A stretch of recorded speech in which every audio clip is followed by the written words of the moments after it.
খবর 24 সাথে আপনাকে স্বাগত। নতুন নতুন খবর জানার জন্য আমাদের চ্যানেলে চোখ রাখুন। নমস্কার, খবর 24 সাথে আপনাদের স্বাগত। লোকসভা নির্বাচনের মুখেই পদত্যাগ করলেন দেশের অন্যতম নির্বাচন কমিশনার অরুণ গোয়েল। হঠাৎ তার এই পদত্যাগের জেরে জোর চর্চা শুরু হয়েছে। আচ্ছা, কেন হঠাৎ পদত্যাগ করলেন অরুণ গোয়েল? কি কারণে তার এই পদত্যাগ তা নিয়ে আলোচনা শুরু হয়েছে রাজনৈতিক মহলে। ভোটের দিনক্ষণ ঘোষণার আগেই নির্বাচন কমিশনারের এই পদত্যাগকে উদ্বেগজনক বললেন তৃণমূল কংগ্রেস সাংসদ সাকেত গোখলে।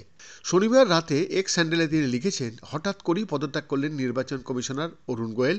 অন্য একটি নির্বাচন কমিশনারের পদ শূন্য রয়েছে। এর ফলে নির্বাচন কমিশনারের হাতে এখন মাত্র একজন প্রধান নির্বাচন কমিশনার রয়েছে। তিনি আরও লিখেছেন, মোদী সরকার একটি নতুন আইন প্রবর্তন করেছে, যে আইন অনুযায়ী প্রধানমন্ত্রী মোদী এবং তার দ্বারা নির্বাচিত এক মন্ত্রীর সংখ্যাগরিষ্ঠ ভোটে নির্বাচন কমিশনারদের নিয়োগ করা হবে। তাই 2024 সালের লোকসভা নির্বাচনের আগে আজকের পদত্যাগের পরে মোদী এখন 3 জন নির্বাচন কমিশনারের মধ্যে 2 জনকে নিয়োগ করবেন। এটি খুবই কিন্তু উদ্বেগজনক। প্রবীণ কংগ্রেস নেতা কেসি বেণুগোপাল বলছেন, লোকসভা নির্বাচনের প্রাক্কালে নির্বাচন কমিশনার অরুণ গোয়েলের পদত্যাগ বিশ্বের বৃহত্তম গণতন্ত্রের স্বাস্থ্যের পক্ষে গভীর উদ্বেগজনক। জাতীয় নির্বাচন কমিশনের মতো একটি সাংবিধানিক প্রতিষ্ঠান কিভাবে কাজ করছে এবং সরকার যেভাবে তাদের উপর চাপ সৃষ্টি করছে, তাতে কোনো স্বচ্ছতা নেই বলেই মনে হচ্ছে।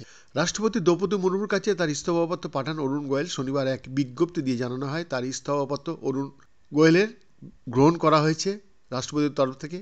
প্রসঙ্গত 2022 সালের 21শে নভেম্বর দেশের নির্বাচন কমিশনারের পদে দায়িত্বভার গ্রহণ করেন গোয়েল।